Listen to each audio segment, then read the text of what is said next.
Մեր բոլոր զոհերը եղել են հանուն ոչնչի։ Իրենք քաղցկեղ են այս պետության համար, մեր հայրենիքի համար։ Ասում են պարտվել ենք, որովհետև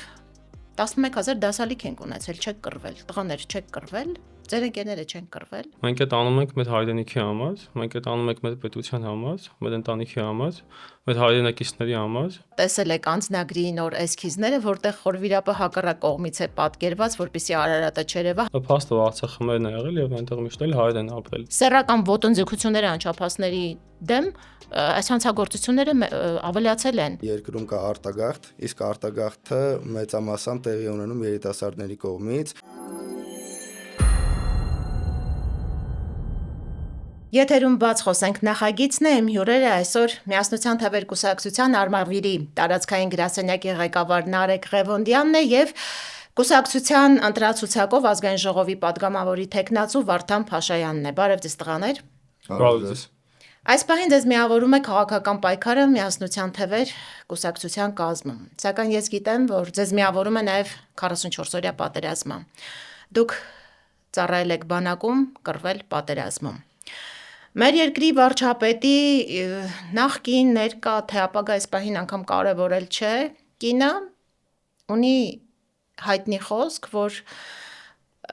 մեր բոլոր զոհերը եղել են հանուն ոչնչի։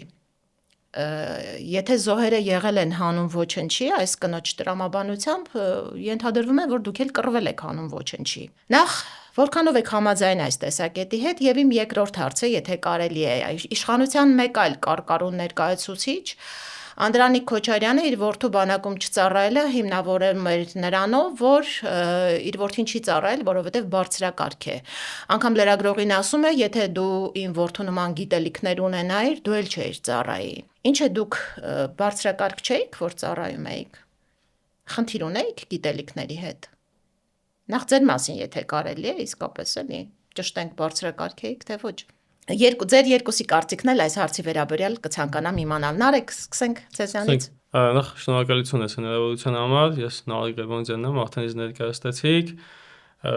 Երկու բառովի մասին պատմեմ։ Սովորել եմ Հայաստանի ազգային պոլիտեխնիկական համալսարանում, կրթական ծրագրով նաև ուսումը շարունակել եմ Սինոպսիս Արմենիայում, այս պահին նաև կրթությունը շարունակում եմ մագիստրատուրայում։ Ես Արմավիրից եմ, երկար տարիներ ապրում եմ Արմավիրում, այնտեղ ծավալում եմ հասարակական եւ նաեւ քաղաքական գործունեություն, որի մասին ավելի մանրամասն ընթացիկ երկերներություն կլինի կպատմեմ։ Ինչ վերաբերում է պատերազմի մասնակցությանը, ընդհանուր այդ ամեն ինչին, ձեր կողմից մատնանշված անձի անիմաստ հանուն ոչնչի ներողություն, հանուն ոչնչի կռվելու հարցին, այս տեսանկյունից անդրադառնամ։ Երբ որ սկսվեց 44-րդ պատերազմը, ես ընդամենը 8 ամսվա ծառայող էի եւ ծառայում էի Հայաստանի Հանրապետության Պաշտպանության նախարարության այն զորամասում, այսինքն Արցախում չէի։ Եվ ընդամենը հնարավորություն եղավ պատերազմին մասնակցելու, պատերազմի 8-րդ, 9-րդ օրվանից հոկտեմբերի 5-ին գնացել ենք Արցախ, ջրականում եմ կռվել եւ այդ 8 օրերի ընթացքում, երբ որ Հայաստանում էինք, դեռ չենք գնացել Արցախ, ընդամենը քնում արտանում էինք մեկ մտքով, երբ ենք ունենալու հնարավորություն գնալու ու կռվելու, պաշտպանելու մեր հայրենիքը, այսինքն հայրենիքի պաշտպանության գործին մեր ներդրումը ունենալու։ Եվ յուրաքանչյուր զինվոր, իմ յուրաքանչյուր մարտական ընկեր այդ գիտակցումով է կռվել, որ այս սուրբ գործը եւ մենք այդ անում ենք մեր հայրենիքի համար, մենք այդ անում ենք մեր պետության համար, մեր ընտանիքի համար, մեր հայրենակիցների համար, մեր ինքնությունը, մեր արժեքները, մեր եկեղեցին պահպանելու համար, այդ պետականություն ունենալու համար եւ թույլ տվեք ասել, որ իրենք են ապրում հանուն ոչնչի, ոչ թե իմ եղբայրներն են, իմ ընկերներն են կռվել հանուն ոչնչի։ Մենք ասացինք, թե մենք հանուն ինչի ենք կռվել։ Իսկ իրենք այս պետությունում ապրում են հանուն ոչնչի եւ իրենք ոչինչ են այս պետությունում, ոչ մեկ են եւ ոչ մի բան են։ Իրենք քաղցկեղ են այս պետության համար, մեր հայրենիքի համար եւ սա է իմ փոքր կոպիտ գնահատականը, կոշտ գնահատականը, բայց եթե հարցին նայենք մեր աչքերով, պատերազմի մասնակցի աչքերով, այն աչքերով, որ ես բազմաթիվ ընկերներ եմ կորցրել մարտի դաշտում, սրանից ավելի մեղմ գնահատական ուղղակի տալ անհնար է։ Իսկ ինչ վերաբերում է բարձրակարգ լինելուն, իսկ միգուցե եթե Անդրանիկ Քոչարյանը չլիներ իշխանության մաս,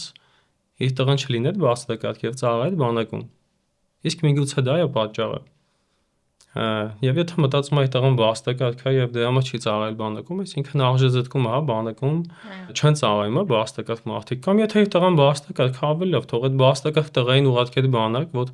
բաստակարգ զինվոր լինի այդ բանակում։ Յուրաքանչյուր մարդ, եթե հնարավորություն ունի իր ներդրումը ունենալու հայրենիքի պաշտպանության գործին ցանկացած ձևաչափով, ինքը պիտի անի։ Եթե հնարավորություն ունեցել է չգնալու օրենքով սահմանված իրենց ասածով, շատ լավ, թող կամավորը գիտվեր գնաց պատերազմի ժամանակ օգներ։ Բայց իշխանության ներկայացուցչի նման հայտարարությունը, որ իմ տղան չի ծառայել, որտեղ բարձրակարգ է։ Բացարձակ դատապարտելի Բանակում է դա։ ծառայողները դա նշանակում է ավելի պակաս բարձրակարգ տղաներ են, քան իրենց տղաները, որոնք հնարավորություն ունեն չծառայելու։ Արժեզտկում է դրանով։ Մեր ընկերներին, մեր եղբայրներին, ովքեր իրենց կյանքն են տվել, ամենաբաստակակները իրենք են եղել, ոչ թե նրանք, որ փախել են պատերազմի ժամանակ կամ ինչ-որ ձևերով խուսափել են ծառայությունից կամ հնարավորություն ունեցել են, բայց չեն եկել իրենց այդ ներդրումը չեն ունեցել։ Եվ եթե իշխանության ներկայացուցիչն է դա ասում, այսինքն ամենաբարձր մակարդակով խրախուսում են բանակում չծառայելը, խրախուսում են բանակից խուսափելը, ինչ իհարկե պետական գործ չի, ամենասխալ մոտեցումներով դատապարտելի է դա միանշանակ մեր կողմից։ Ինձ համար դա ընդունելի չի։ Վարդան, ձեր տեսակետը եւս հետաքրքիր է։ Ինչ վերաբերում է Անդրանիկ Քոչյանի հայտարարությանը, Անդրանիկ Քոչյանը այն գործիչն է քաղաքական, որ հայտարարել, որ մենք դեռևս պիտի հասկանանք ցեղասպանության 1.5 միլիոն զոհերը եղել են, չեն եղել, անուն ազգանուններ ցանկանում ճշտել։ Այդ պատճառով կարծում եմ կարիք չկա մեկնաբանել այդ մարդու հայտարարությունները, իսկ գլոբալ, եթե մենք վերցնենք, քաղաքացիական պայմանագիր կուսակցության բոլոր ներկայացուցիչները իրենց բոլոր գործողություններով փորձում են այնպես անել, որպեսզի մեր հասարակության աչքերում արժեզրկեն մեր բոլոր արժեքները, նույն ինքը բանակը, եկեղեցին, մեր պատմական հիշողությունը եւ այլն, ու մենք բնականաբար այստեղ օբյեկտիվորեն կարող ենք ենթադրել, որ այդ նույն հայտարարությունը իր տղայի բարձրակարգ լինելու վերաբերյալ հենց դրան է միտված, որպեսզի դրթի մարդկանց արդեն խուսափեն հասարակությունում ավելի բարձրակարգ դեր զբաղեցնելու նպատակով։ Ինչ վերաբերում է վարչապետի կողակցի հայտարարությանը, որ հանուն ոչնչի են իրենք կռվել, զոհվել եւ այլն, այստեղ այսպես ասեմ, հանձնական օրինակի վրա իմ բոլոր ընկերները մենք գրեթե բոլորս տարիքակից ենք ու մինչև բանակ գնալը մենք արդեն մեր մեջ գիտակցություն ունենք, որ այսինքն անչափահաս էինք, դեռևս փոքր էինք, բայց հասկանում ենք, որ պատերազմ լինելու է, որովհետև դե ակնհայտ երևում էր մեր ոնց որ հարևանի հայտարարություններից, նրանց ժողովրդի դրամադրվածությունից, որ պատերազմ լինելու է։ Վստահաբար շատերս ունենք նաև հնարավորություն խուսափելու այդ ծառայությունից, բայց մենք բոլորս ստացել ենք այն դաստիարակությունը թե դպրոցում, թե մեր շրջապատող մարդկանցից, որ հայրենիքը դա բարձրագույն արժեք է ու մենք բոլորս պիտի գնանք եւ ծառայենք, թեկուզ պատերազմ լինել չլինել, դա կապ չունի, բոլորս պիտի պատրաստ լինենք դրան, այնպես որ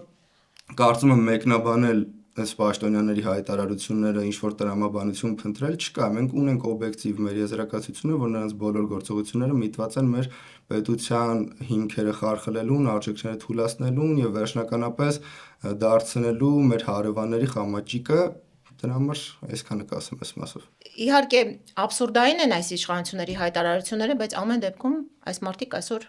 մեր իշխանությունն են եւ նրանք որոշում են ձեր ճակատագիրը եւ որոշ հարցերի բարձաբանումներ նաեւ հետաքրքիր է նրանով, որպես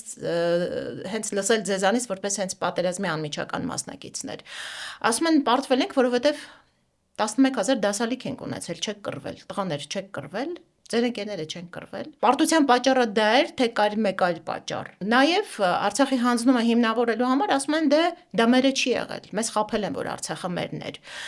Ձեր մեջ երբևէ հարց առաջացել է պատերազմից հետո այս ընթացքում, եթե իրենց կարծիքով Արցախը մերը չէր, Ադրբեջանին էր։ Ինչու էր այս իշխանությունը ձեզ զորակոչել եւ տարել Արցախ ծառայելու, տարել Արցախ կռվելու։ Այդ հարցը առաջացել է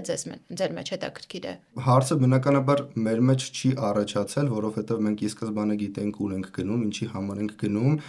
այսինքն այնպես չի, որ որևէ պաշտոնյա ունակ է մեր մեջ մտցնել այդ գաղափարը, որ Արցախը մերը չէր, կամ մեզ ստիպել, որ մենք ուրանանք Արցախը։ Արցախը մերն էր, մենք պայքարել ենք մեր հայրենիքի համար, մենք պայքարել ենք այն ժողովրդի համար, ովքեր որ Արցախում ապրում ու արարում էին, այն ժողովրդի համար, ովքեր հազարամյակներ շարունակ են այնտեղ ապրել, չի եղել մի ժամանակաշրջան, բացի այս իշխանության վարած քաղաքականության արդյունքով ստեղծված մի քանի տարիները, որ Արցախում հայեր չեն ապրել, Այսինքն, չգիտեմ, ասել, որ Արցախը մերը չէր եւ այլն, դա կարծում եմ բոլորս էլ արդեն հասկացել ենք ու ոչ միայն ձեր նշածը, նաեւ այն հայտարարությունները 2019 թվականին կարծեմ Արցախում, որ Արցախը Հայաստանը եւ վերջ, եթե իրենք այդ ամենը գիտեին, գիտակցում էին, ինչ էին հայտարարում, ինչ էին սադրում, ստեղծում այդ պատերազմական իրավիճակը նախադրյալն են տալիս Ադրբեջանին հարձակվելու համար, եթե իրենք կարծում են, որ Արցախը Հայաստան չէ։ Իսկ կարծում եմ օբյեկտիվորեն բոլորս էլ հասկանում ենք ինչի համար էր այս ամեն ինչը ու վստահ եմ, որ թե իմ ընկերների, սերնդակիցների մեր սերունդը այդպես չի մտածում, որ Արցախը Հայաստան չէր կամ չգիտեմ, մեր հայրենիքը չէր, բոլորս էլ գիտենք ինչ է հայրենիքը, ուղղակի այստեղ արդեն ներկայաշխանությունը որդեգրել են քաղաքականությունը, որ էլի գնում է սադրանքների, այսինքն այստեղ ցանկանում է համեմատականներ տանել պետության եւ հայրենիքի միջև, նշելով, որ ընդդիմությունը փորձում է պատերազմ հրահրելով, ասելով, որ Արցախը մեր հայրենիքն է, բնականաբար բոլորս էլ հասկանում ենք, որ դա այդպես չի, մեր ժամանակներում, այսինքն 21-րդ դարում բոլոր պետությունները, բոլոր քաղաքակիրթ պետությունները ընդունել են այն հանգամանքը, որ միջազգային ճանաչված սահմանները դա դեռ չի նշանակում հայրենիք, իսկ Հայաստանը երբեք միջազգային պարտավորություններ չի խախտել, այսինքն այս ամենը կարծում եմ արվում է մի բանի համար, որպեսզի իրենք վերարտադրվեն, վախ սերմանեն հասարակության մեջ, ժողովրդին վախեցնեն, որ եկող ուժերը պատրաստվում են Արցախը ճանաչել Հայաստանի կազմում, գնալ պատերազմի, որը որ չի հաջողվելու վստահ եմ իրենց մոտ եւ սա իրենց վերջին այդ ակորդն է, հա, այսպես ասեմ։ 11000 դասալիկ ունեցել ենք, Նարեկ, ինչ ես կարծում։ Նախորդ հարցին կուզեի անդրադառնալ Արցախի մասով, ես այս բանը ուղղակի մտաբերեցի, որ մենք Արցախում ունենք 350-ից ավել վանքեր եւ եկեղեցիներ, ինչը այս պահին Ադրբեջանը վանդալիզմի է ենթարկում ու քանդում է, բազմաթիվ արդեն 13 եկեղեցիներ ունենք, դրանց փաստերներ կան, որ իրենք քանդել են այդ եկեղեցիները եւ այս փաստի հետ ուղղակի հաշվի նստելով արդեն պետք է չի այդ հարցը քննարկել, թե Արցախը մերն է եղել, թե ոչ։ Այդ քննարկման առարկա չի ընդհանրապես կարելի ասել, որովհետեւ դա փաստ է Արցախը մերն է եղել եւ այնտեղ միշտ էլ հայեր են ապրել։ Եվ պատերազմի պարտության ու դասալիքների մասին, այդ իհարկե մի փոքր նուրբ թեմա է, այսպես ասած, որովհետև այո, եղել են դասալիքներ, բնականաբար, ինչպես ցանկացած պատերազմում լինում են դասալիքներ, ինչը թույլ տվեք ասել, մարդկանց պետք չի ստիպելով բռնել, տանել, այլ պետք է մարդկանց մեջ այդ գաղափարը մտցնել հայրենիքի պաշտպանության համար եւ եթե մարդը դասալիք է իհարկե պիտի այդ պատասխանատվությանը ենթարկվի, բայց ամենամեծ դասալիքները հենց այս իշխանություններն են, որոնք հրահրեցին պատերազմը, այնուհետև ասում էին հաղթում ենք, հաղթելու ենք, բայց չէին հասկանում ինչ են անում, ռազմական սխալ որոշումներով, իրենց սխալ քաղաքականությամբ մեզ տարան ի վերջո պատերազմի եւ ի վերջո հասնենք նաեւ Արցախը հայաթափվեց եւ պատերազմի պարտության պատճառը ուղղակի այսպես ասած փաթաթել մարդկանց վզին քաղաքացիների վրա ասել որ այ դուք եք մեղավոր դասալիքներ էիք, դուք էլ իշխանություն եք, դուք էլ գերագույն հրամանատարությունն եք։ Այդ ամբողջ պատասխանատվությունը ի վերջո ձեր վրա է, բայց այնպես անեք չլինեին դասալիքներ։ Բայց այնպես կրվեիք, այնպեսի ճիշտ որոշումներ կայացնեիք, որ գիտեք պատերազմի ժամանակ այսպիսի իրավիճակ կար, որ այդ անօթաչու սարքերը մնացած ամեն ինչը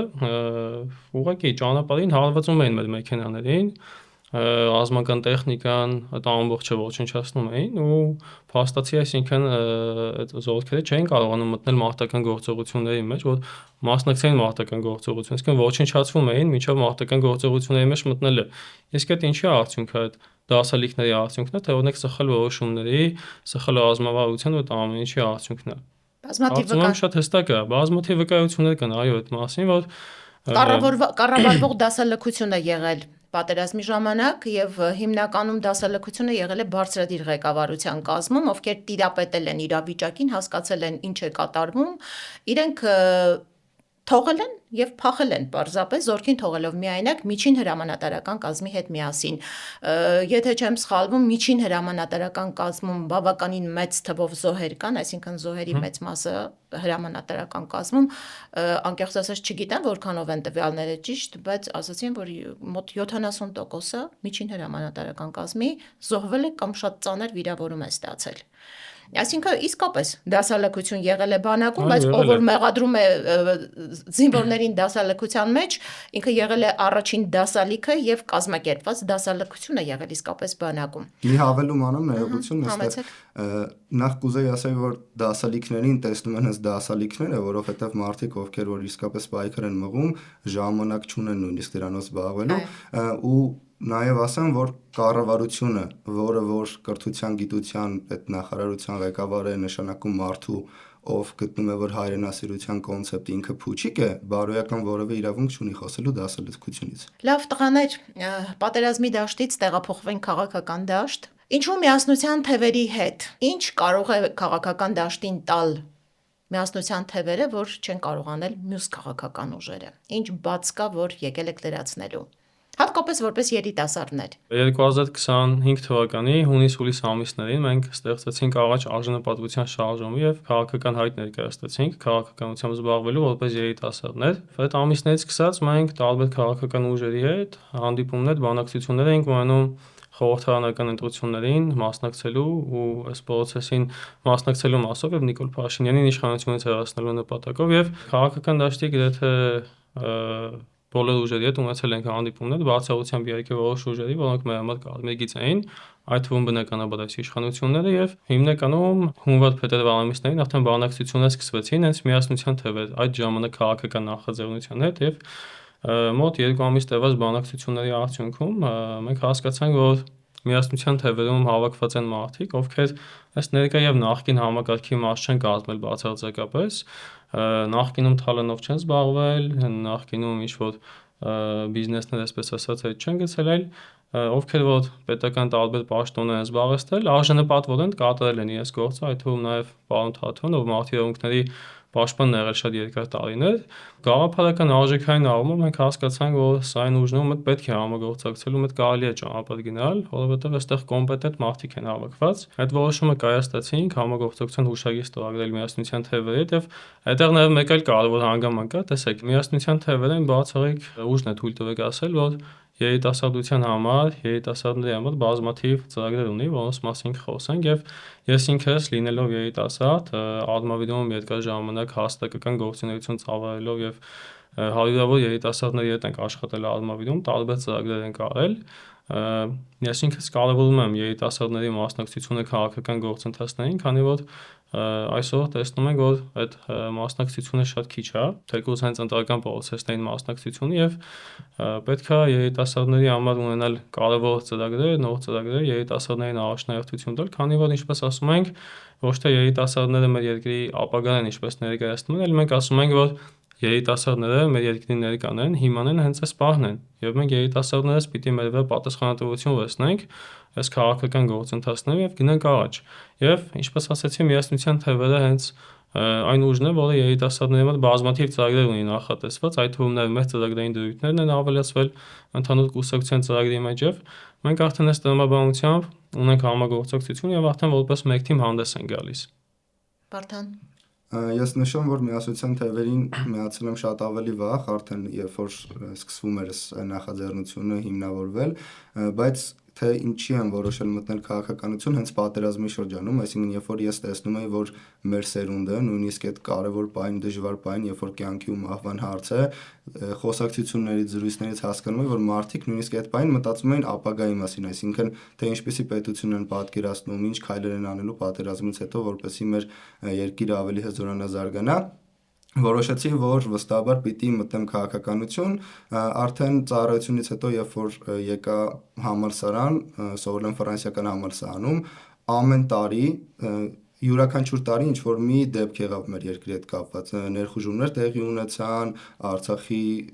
վրա հարձակումը, էթնիկ զտումը մեր ժողովրդի ու այս ամենից ելնելով որոշեցինք սկսենք հասարակական գործունեություն, հիմնադրեցինք հայրենամետ հասարակական կազմակերպություն ընկերներիս հետ եւ այլ երիտասարդների ու սկսեցինք մեր գործունեությունը, սակայն ինչքան էլ որ կարևոր նախագծեր ենք իրականացրել, աշխատել ենք, միևնույն է հասկանում ես, որ որպեսզի ավելի ինստիտուցիոնալ փոփոխություններ իրականացնես, պիտի ակտիվ քաղաքականությամբ զբաղվես ու այստեղ արդեն ընտրություններից առաջ 2025 թվականին պիտի որոշենք, թե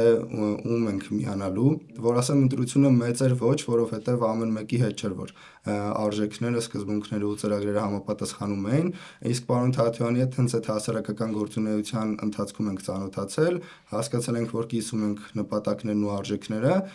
ու արդեն հենց 2025 թվականին միացա պարոն Թաթյանին, նաև պարոն Անանյանը, որպես համահիմնադիր նախաձեռնության, ու կանգնած եմ նախաձեռնության հենց ակունքներում,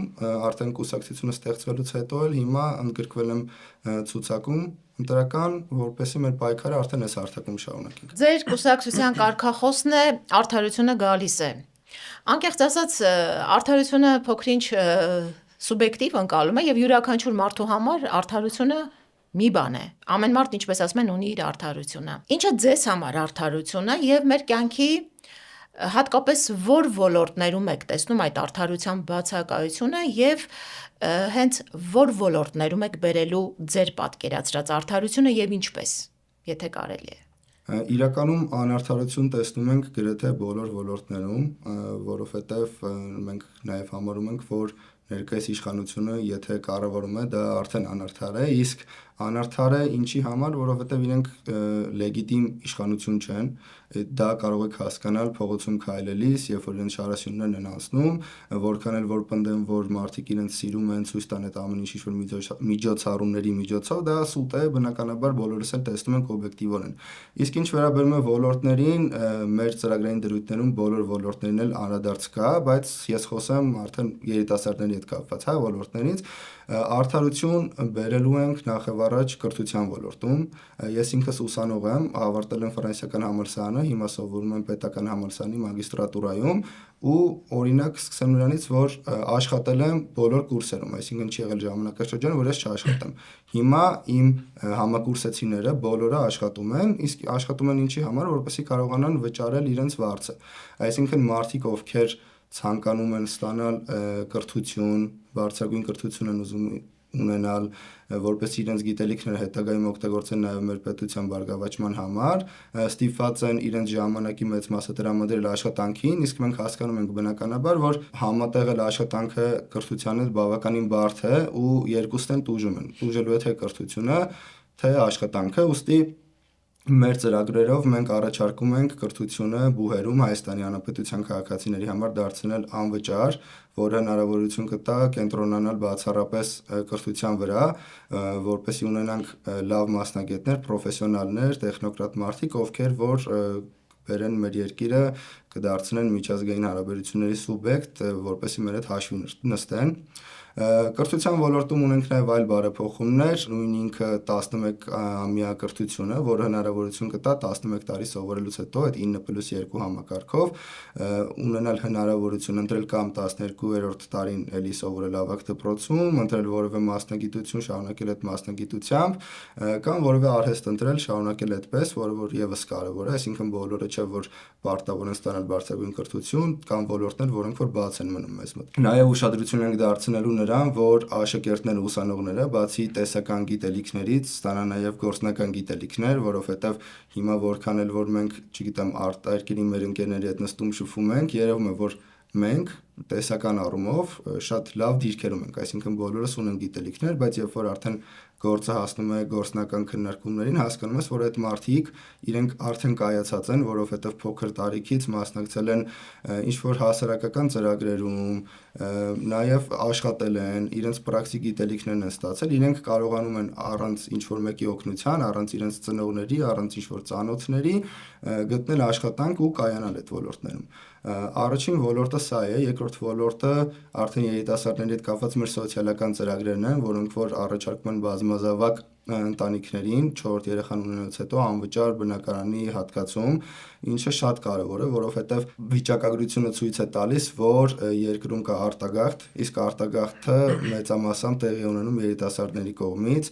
լքում են հենց այն մարդիկ, ովքեր որ պիտի կառուցեին այս պետությունը, իսկ լքում են անարդարության զգացումով, այսինքն իրենք աշխատում են, փորձում են ինչ-որ մի բան ստեղծել, կրթություն են ստանում ու գալիս են պահը, որ զգում են, որ պետության կողմից չունեն որևէ աջակցություն, թե բնակարանային, թե թե չգիտեմ աշխատանքի տեղավորման հարցերով ու ստիպված լքում են։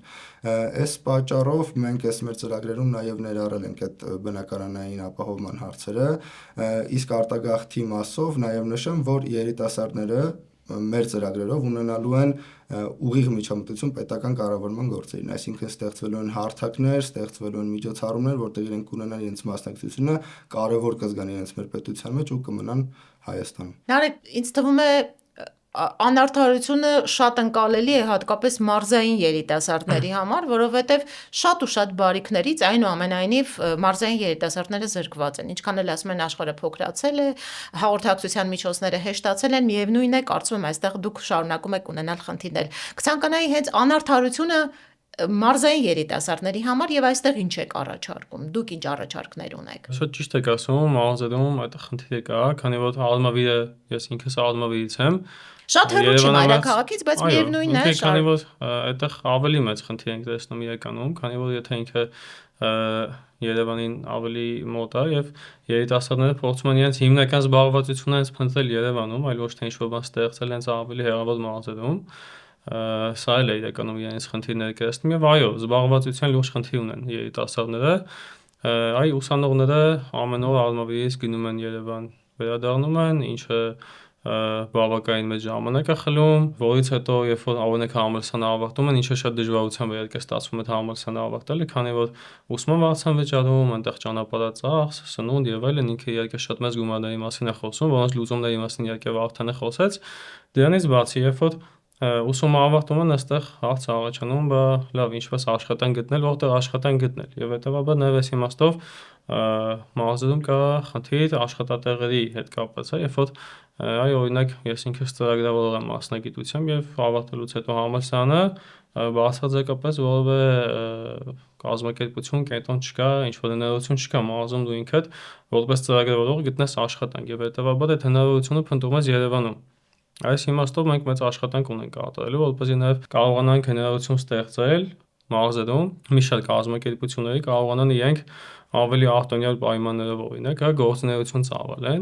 այդ թվում նաև սահմանամերձ հատվածներում, որտեղ այնտեղ ավելի ծանր է, օրինակ Արմավիրում կան սահմանամերձ գյուղեր, կա ճանապարհների խնդիր, կոմունիկացիայի խնդիր եւ այլն, բազմաթիվ երիտասարդների եմ ճանաչում, շատ խելացի լուսավոր մարդիկ են, բայց խնդիր ունեն ինչի, այ օրինակ համալսարան գնել սովորելու, ինչի որովհետեւ այդ գյուղերից չկա հնարավորություն, ճանապարհ չկա, տրանսպորտ չկա, այս բոլորը խնդիրներ են, որոնց լուծումների ճանապարհով պիտի գնանք եւ զբաղվածություն նաև ստեղծենք մարզերում, որպեսզի երիտասարդը առնվազն եթե Արմավիրի մարզից գնում է Երևան, այնտեղ սովորում է կրթություն է ստանում, կարողանա վերադառնալ մարզում գործունեություն ծավալի, մարզում աշխատի եւ այդ մարզերի տարածքների համաչափ զարգացվածությունը ճիշտ գնա, էլի։ Այդ իմաստով նաև տեսեք, երիտասարդների համար մենք այս վերջին 7-8 տարիների ընթացքում, երբ որ գործունեություն ենք ծավալել Արմավիրում հասարակական, այ փորձել ենք այդ որոշակի հնարավորությունները ստեղծենք, մասնավորապես երիտասարդություն բիզնես ձևաչափով բազմաթիվ ծրագրեր ենք իրականացնել, որով նաև խթանել ենք, երիտասարդության բիզնեսի այս համագործակցությունը միմյանց ճանաչելու, օրինակ դրա շնորհիվ մեր բազմաթիվ կամավորներ, մեր մղում երիտասարդական նախաձեռնության աշխատանքի հնարավորություն են ստացել տարբեր կազմակերպություններում եւ բացի այդ աշխատանքի հնարավորությունից նաև իրենց կամավորության շրջանակում իրենց կարևոր ունակությունները, հմտությունները բացահայտել են, երբ որ եկել են թիմի հետ շփվել են, ինչ որ գործ են արել, դրա շրջանակում հասկացել են sense մի հատ լավ ունակություն ունեն, որ դա կարող են զարգացնել ու նաև դրանով աշխատանք գտնել ու այդ իմաստով Արմավիրում մոտ 40 բիզնես կազմակերպությունների հետ մեր երիտասարդական նախաձեռնությունը համագործակցություն է ունեցել, այդ թվում բարեգործական ծրագրերի շրջանակում, երիտասարդական տարբեր ծրագրերի շրջանակում, կրթական ծրագրերի նկատի ունեմ եւ նաև տարբեր էքսպոներ եք էլի կազմակերպում,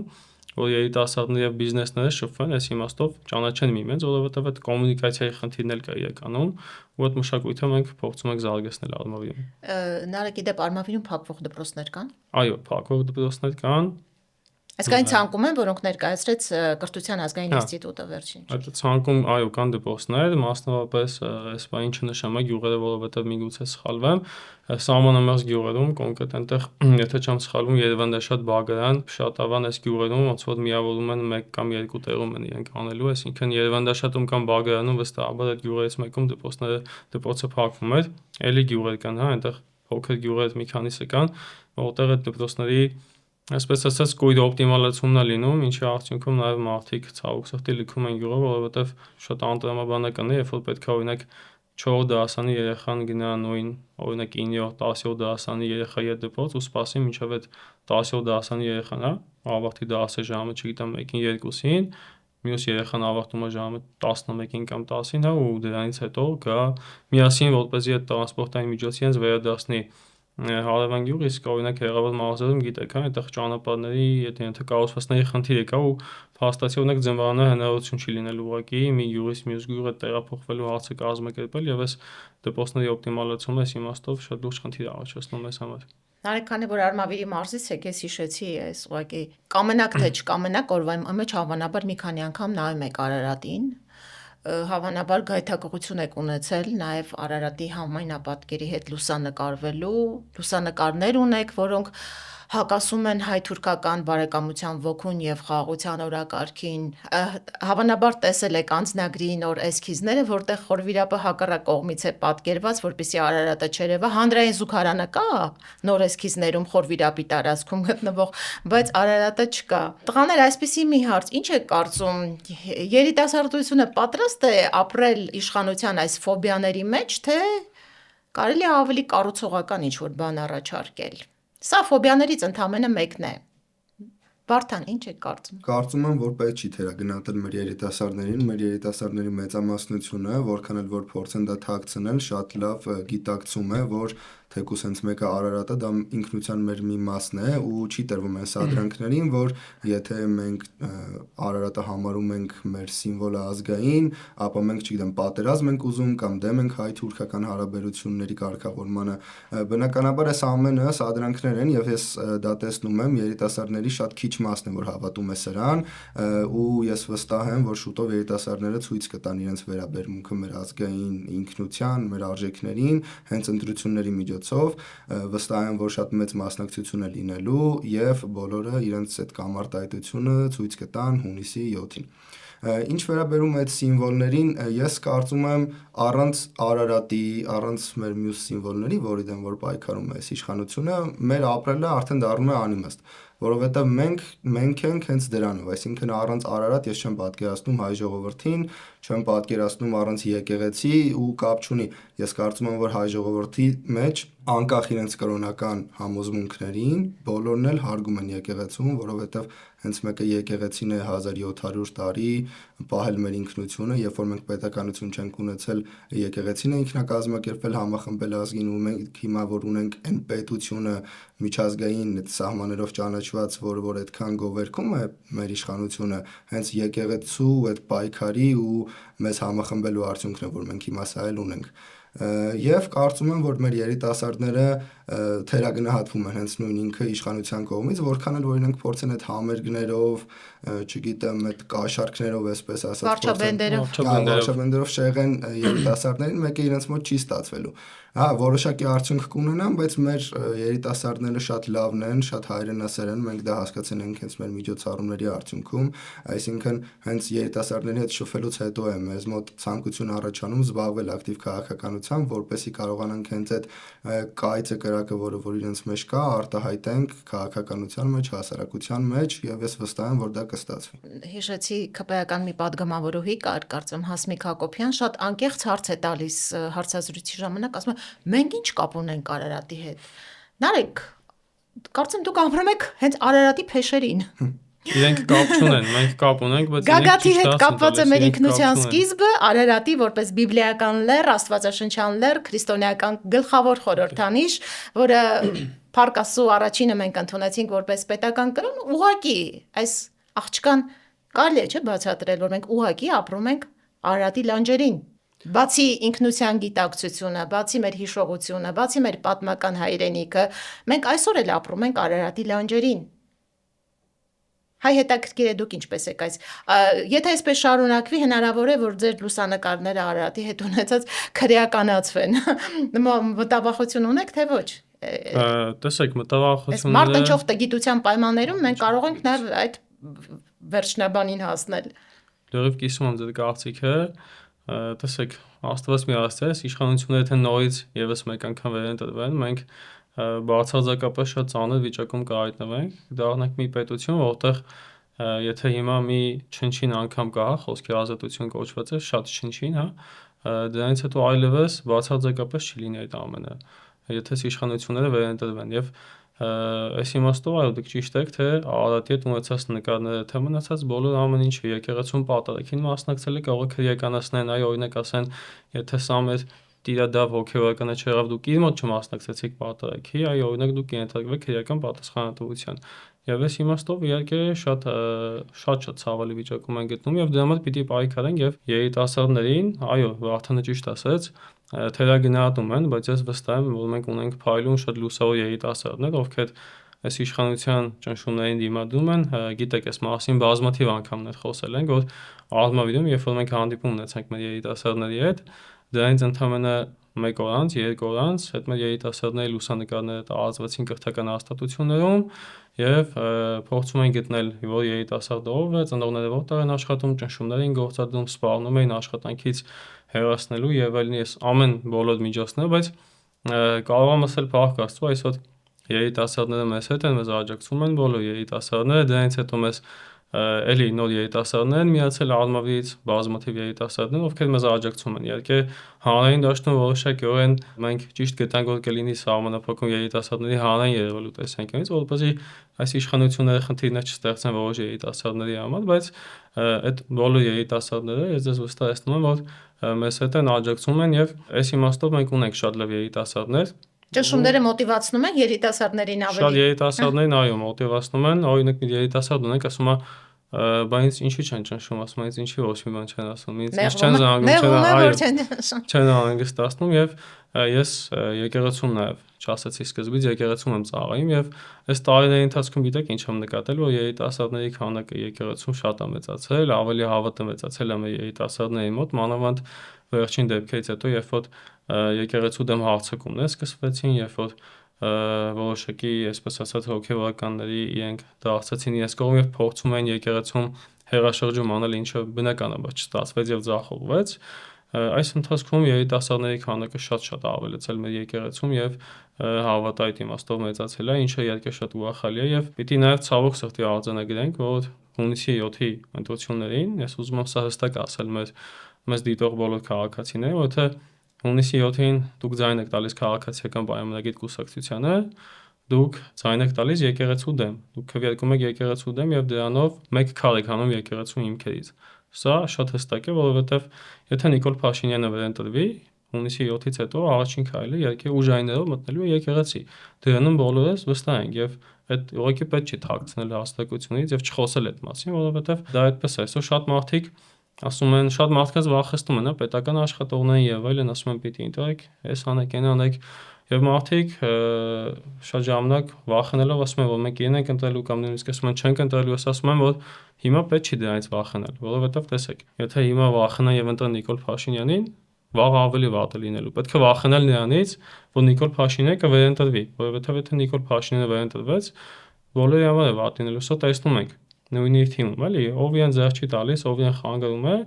նույն այդ 10 տիրադավ հոգեվորականները ցավոք սրտի շատ խորը ցավ եմ ասում, որովհետև իրենց նկատմամբ շատ մեծ հարգանք ունեի, անցան Նիկոլ Փաշինյանի կողմը, տեսա որ չեն կարողանում հաջողել, ինչ արեց այդ հոգեվորականների հետ, հիմա ամաչում են թեմերի եկեղեցիներ մտնեն, շատ շատերը ինչ են ընդունում։ Բարոյապես ոչնչացրեց։ Այո, բարոյապես ոչնչացրեց։ Իհարկե դա իրենց ընտրություններ, բայց իրենց ընտրություններ բնականաբար, որովհետև հասուն մարդիկ են եւ գիտակցում են ինչ են անում եւ հետեւաբար թող կրեն այդ պատասխանատվությունը ես կատարած ընտրության չնայած նրան որ ես ասում եմ եթե իրենք դարձի գան եւ եկեղեցուց ներողություն խնդրեն ես կարծում եմ որ բոլորն էլ իրենց կընդունեն բայց այս պահին դա է իրենց ընտրությունը եւ դա է իրենց կարգավիճակը ինչին իրենց հասցրեց Նիկոլ Փաշինյանը եւ թող սա բոլորը տեսնեն որ հայտնվելու են այդ կարգավիճակում բոլորը հայտնվելու են այդ կարգավիճակում եւ Այն սպասում է ապագայում Աստված միարասե ընտրությունից հետո տղաներին վերջին հարցը ճիշտ ասած մի աղմկահարույց դեպքի եմ ուզում անդրադառնալ մանավանդ երբ խոսքը վերաբերում է իսկապես արդարությանը որը ձեր կուսակցության կարգախոսն է ասում է սարսափել է երբ օրենքի եւ արդարության առաջ բոլորը հավասար չեն Վեդի դեպքին եմ ուզում անդրադառնալ համոզված եմ տեղյակ եք դուք հիշում եք երկու եղբայրների Մինասյան եղբայրների դեպքը Ծաղկազարդի դեպքը, այսպես ասած, երբ դպրոցական տղաներին